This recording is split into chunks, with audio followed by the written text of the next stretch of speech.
I'll be right back. They didn't even have outhouses. What they had was a big pot. And it would give you the pot and say, now take the pot, go behind the house, and relieve yourself. So that was your potty for the night.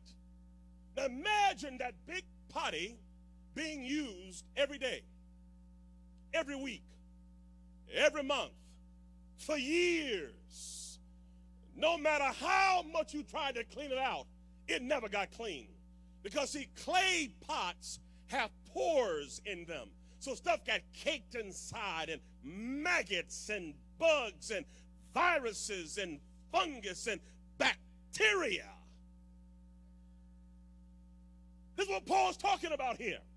A potty that's been dumped in and dumped. Don't you know, before you accepted Jesus Christ, that's what you were? You were a toilet for the devil. He dumped in you, dumped on you, vomited in you, used you, had all kind his way with you. And God says, I'm going to take my greatest treasure and put it in a toilet. Because when I fix it and I clean it up and I make it something great, I will get all the glory. That's why he likes it stinky.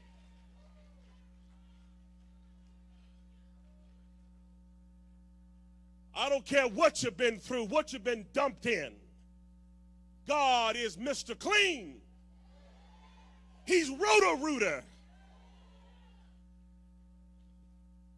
How many will put their treasure in a used outhouse? Say, honey, give me all your diamonds, all your jewelry, all our stocks and bonds. We're going to put it in the outhouse.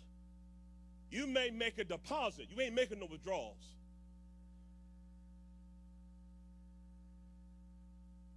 But God says, I want to put it in a potty that's been used over and over again. That's why it says we have this treasure in potties, so that the excellency of the power may be of God and not of us. So as we get blessed, God has to remind us, where did you come from? Where did I bring you out of? Remember back in the day when they were dumping in you and dumping on you? Don't forget, it was the Lord. Stand still and see the salvation of it. If it wasn't for the Lord on my side, I would have been swallowed up a long time ago. That's why real Christians don't put nobody down, because they know if it wasn't for the Lord, I'd still be a toilet. If it wasn't for God, I'd still be full of mess. If it wasn't for Jesus, I'd still be stinking. Glory, hallelujah, for his grace.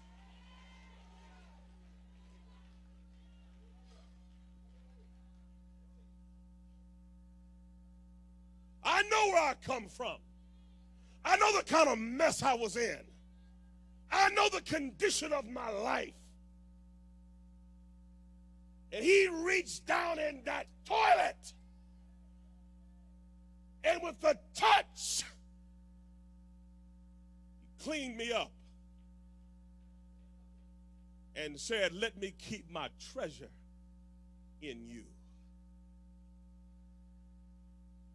So Paul says, how does the treasure get released? How do people know what's inside of you? Because from their view, you're still a potty. You're a potty. I knew you when. Oh, you were a nasty potty. The stories I could tell. So God says there's a price of unleashing the power. There is a process in which God will let all of his treasure chest show forth. There are 5 P's in your treasure chest. We're going to begin to look at them tonight very quickly. There are 5 things that God has placed inside of you that if you allow God to release it, it will change the lives of people around you. Number 1, let's look at the first verse here. It says, and we are hard pressed on every side, but not crushed. That's a paradoxical yin-yang didactic. It don't make no sense, but it does. Now, every year, I would take my 4 kids, we lived in Ohio, to Florida, so they could touch the mouse. They could see old Mick and the boys. They would bring their friends with them. I drove this big blue van. Now, everybody in the family was cool, except for one kid, my second oldest son. His name is Jason. He's in medical school right now, brilliant kid. But Jason was born with a PhD in kinesiology. Boy, get on your last nerve. He was so smart, he'd make you sick. He read the dictionary at night, so we have better words for you the next day. So everybody's asleep. It's 12 minutes. I'm driving the blue van down to Florida. Everybody's asleep except Jason. And Jason sits right behind my right ear as I'm driving, half asleep, trying to stay awake. Help me, Jesus, get this family down to Florida. And he would have his water bottle, empty. He would crush it and make a noise. And then he'd go like this. Now, one time I could handle, maybe even 2. But at 12 o'clock at night, with this boy behind my right ear doing this, I can't let him know he's bothering me. It's a test of wills. Who's going to win? I've got to ignore the boy. I'm in charge of this car. I can't let on that he's driving me crazy. But the more I ignore him, the faster he does it.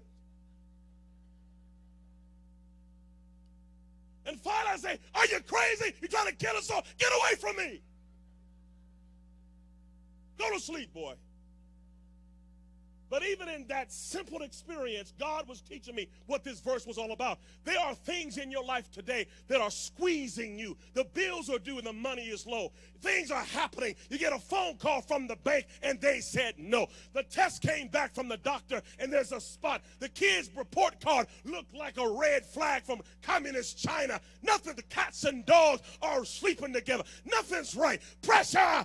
You hate to answer the phone. Hate to go to the mailbox. Hate to hear anybody knock at the door. Pressure! You walk around like that, getting squeezed.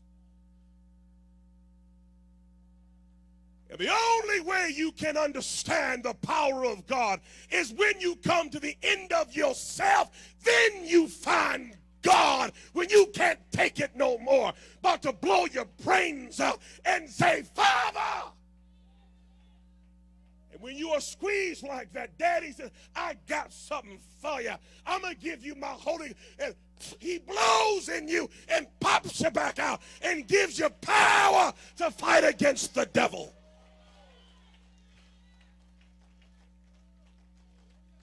Some of you are filled with your own stuff. You got to release it. God cannot blow his breath in you with your own stuff in there. Jesus said, blessed are the poor in spirit. You've got to be humble and say, Lord, I did it my way. It didn't work. You know, mankind is the only animal that drives fastest when it's lost.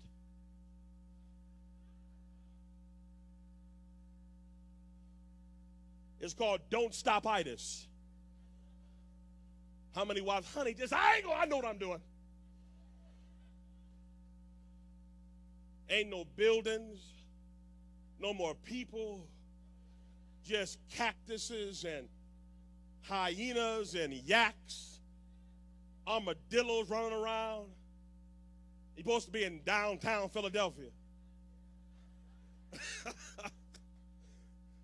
But we men, it's right around the corner and taking a shortcut. And know you lost in the sauce. And all you had to do was back in Albuquerque was stop at the gas station and say, where is Philadelphia? That's all God is saying tonight. You've got to stop the car and say, I'm lost.